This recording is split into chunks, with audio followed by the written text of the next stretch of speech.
I'm going to change the brightness here. All right. We're going to read chapter 11, and it's called Christmas Shopping. There's only 2 more chapters left of our book. I smell snow, said Jane, as they got out of the bus. I smell Christmas trees, said Michael. I smell fried fish, said Mary Poppins. And then there was no time to smell anything else, for the bus had stopped outside the largest shop in the world, and they were all going into it to do their Christmas shopping.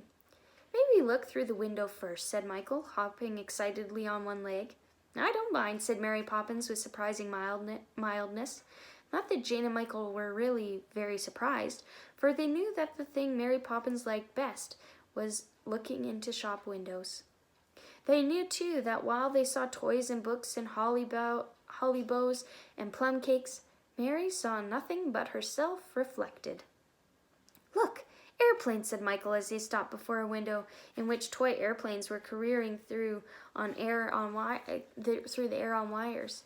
And look there, said Jane, 2 tiny black babies in one cradle.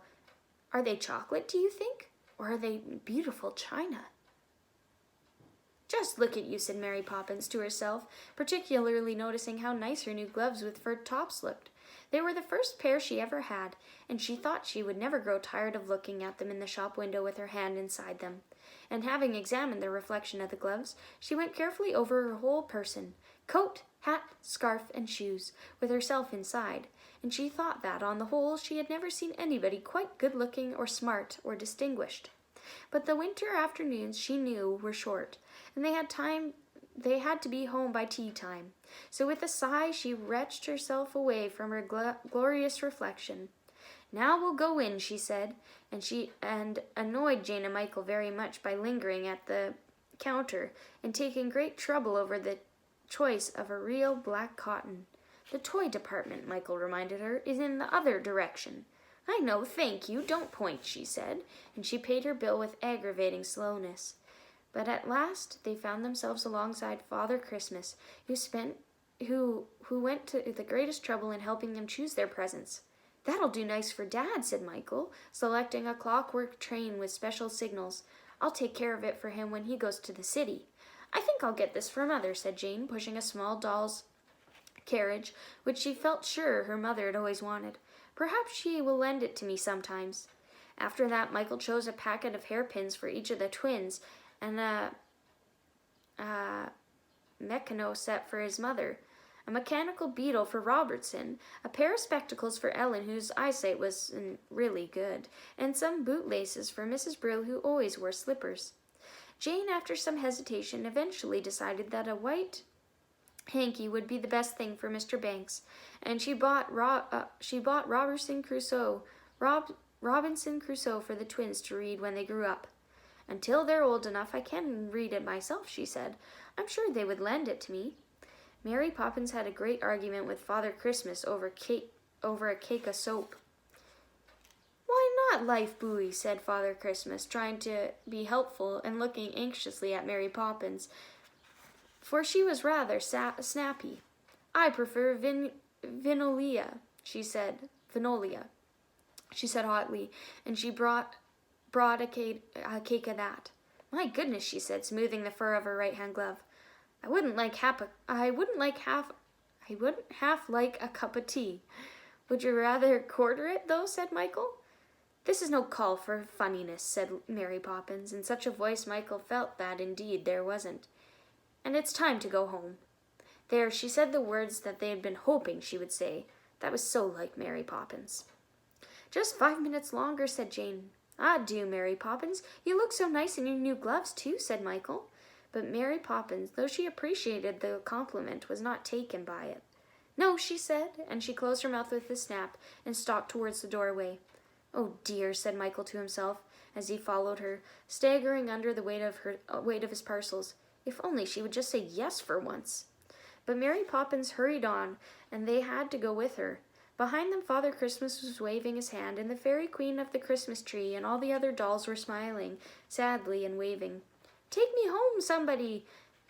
And the airplanes were all beating their wings and saying in bird-like voices, Let me fly! Ah, do let me fly! Jane and Michael hurried away, closing their ears to the enchanting voices and feeling that the time in the toy department had been unreasonably and cruelly short. And just then, as they came towards the shop entrance, their adventure happened.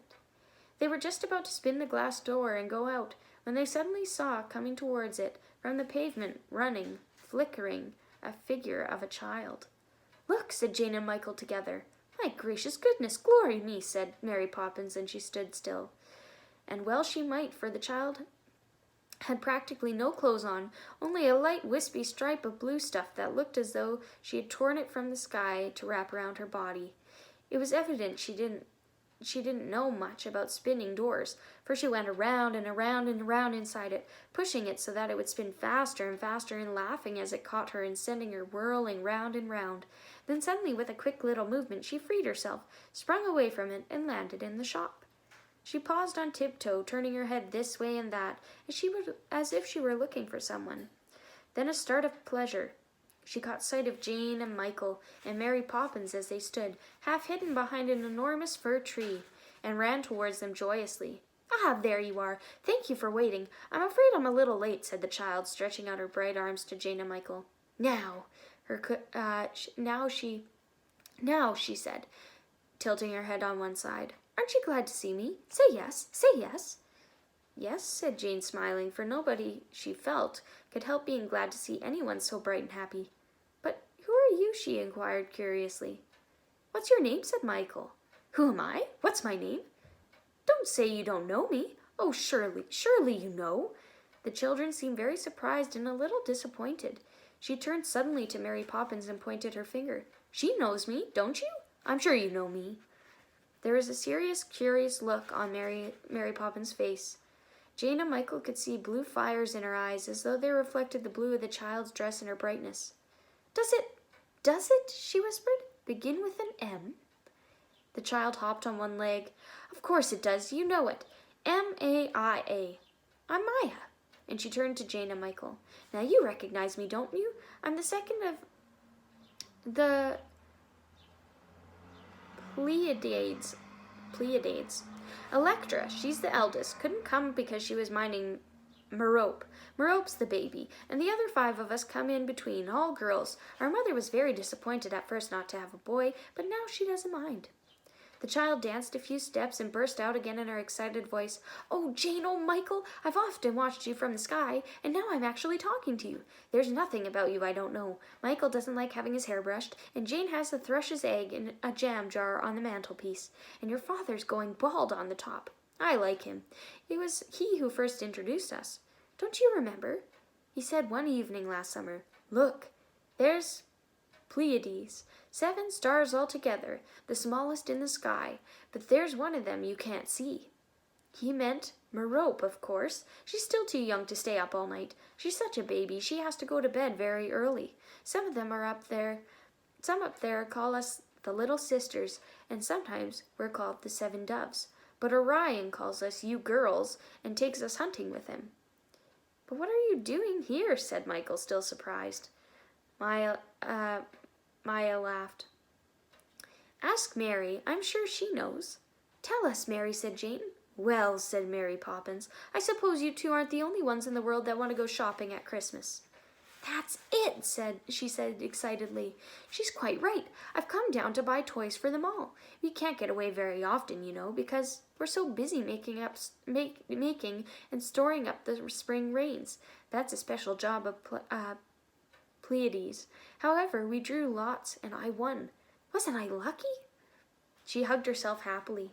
"Now come on. I can't stay long, and you must come back and help me choose." And dancing about them, running now to one and now the other, she sheep-herded them back to the toy department. As they went, the crowds of shoppers stood and stared at them and dropped their parcels with astonishment. "So cold for her. What could her parents be thinking of?" said the mothers, with voices that were suddenly soft and gentle. "I mean to say," said the fathers, "it shouldn't be allowed. Must write to the Times about this," and their voices were unnaturally gruff and gritty. The shop walkers behaved curiously too. As the little group passed in, they bowed to Maya as though she were a queen. But none of them, not Jane nor Michael, nor Mary nor Maya, noticed nor heard anything extraordinary. They were too busy with their own extraordinary adventure. "Ah, here we are," said Maya, as she pranced to the toy department. "Now, what should we choose? An assistant with a start?" She bowed respectfully as soon as he saw her. "I want something for each of my sisters, 6 of them. Could you help me, please?" She smiled at him.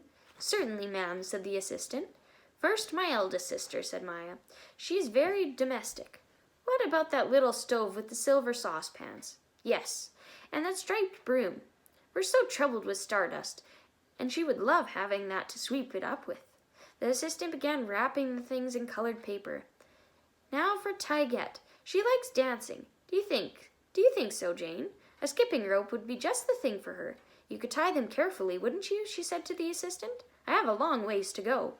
She fluttered on among the toys, never standing still for a moment, but walking with a slight, quick step as silver, as though she were still twinkling in the sky.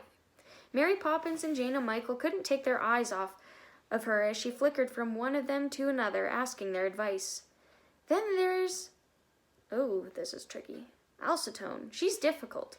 She's so quiet and thoughtful and never seems to want anything. A book, do you think, Mary Poppins? What is this? Family, the Swifts Robinsons? I think she would like that. And if she doesn't, she can look at the pictures. Wrap it up. She handed the book to the assistant. What about the next one? What would she like? She went on. A hoop. She can bowl it across the sky in daytime and make a circle of it to spin about her at night. She'd love that red and blue one. The assistant bowed again and began to wrap up the hoop. Now there are only 2 little ones left. Michael, what would you advise for a stirrope? What about a top? Said Michael, giving the question an earnest consideration. A humming top. What a great idea! She'll love to go watching it waltzing around and singing around the sky. And what do you think for Merope, the baby, Jane? John and Barbara, said Jane shyly, have rubber ducks. Maya gave a delighted squeak and hugged herself. Oh, Jane, how wise you are! I should never have thought of that. A rubber duck for Merope, please. A blue one with yellow eyes. The assistant tied up the parcels while Maya ran around him, pushing the paper, giving a tug to the string to make sure that it was firmly knotted. That's right, she said. You see, I mustn't drop anything. Michael had been staring steadily at her ever since she first appeared, turned and said in a loud whisper to Mary Poppins, But she has no purse. How's she going to pay for the toys? None of your business, said Mary Poppins in a rude whisper, but she began to fumble busily in her pocket. What did you say? Said Maya with round surprised eyes. Pay? Nobody's going to pay. There's nothing to pay, is there? She turned her shining eyes upon the assistant. Nothing at all, madam, he assured her, as he put the parcels into her arms and bowed again. I thought not, you see, she said, turning to Michael. The whole point of Christmas is that you should be giving away, isn't it? Besides, what could I pay with? We have no money up there. And she laughed as if the mere suggestion was such a thing. Now we have to go, she went on, taking Michael's arm. We must go all home. It's very late, and I heard your mother telling you that you must be home in time for tea. Besides, I have to get back too. Come along. And driving Michael and Jane and Mary after her, she led their way through the shop and out the spinning door. Outside the entrance, Jane suddenly said, But there's no present for her. She bought something for all the others and nothing for herself. Maya has no Christmas present. And she began to search hurriedly through the parcel she was carrying to see what she could spare for Maya. Mary Poppins gave a quick glance into the window beside her. She saw herself shining back at her.